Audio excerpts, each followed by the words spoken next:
আমরা হোটেল পেয়ে গেছি, এসেও পড়েছি হোটেলে। ভালো, খারাপ না, ঠিকই আছে। এই হচ্ছে ব্যাপার।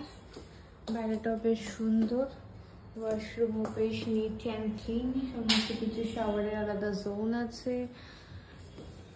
ঠিক আছে, ওকে, শুধু রাতটাই থাকতে হবে।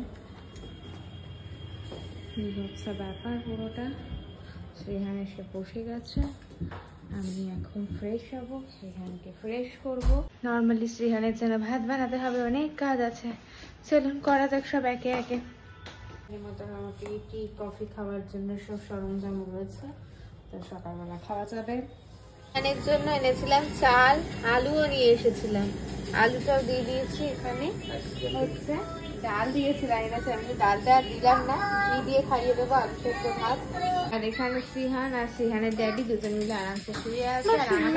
মানে আমি নিজেকে এখনো পরিষ্কার করে উঠতে পারিনি। আগেই ব্যাপার হচ্ছে এদের খাবার খাওয়ার জোগাড় করে নিই, তারপরে এবার যাবো আমি স্নান করতে। কি বিধ্বস্ত অবস্থা, এখন বাজে অলমোস্ট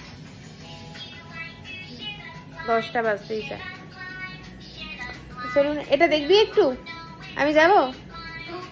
ডিনারে নিয়েছি হচ্ছে ফিশ ফ্রাই, আর ওদিকে রয়েছে কিলো, আর এদিকে নান, আর এদিকে চিকেনের কিছু একটা আইটেম। হ্যাঁ, অনেকটা বেশি নান, আমাদের জন্য বেশি হয়ে গেছে। আর এটা হচ্ছে স্যালাডের কিছু অনিয়ন বানিয়ন এসে গেছে। তো আমি চলুন এবার ফ্রেশ ট্রেশ হয়ে যাই, হয়ে গিয়ে ডিনার করি।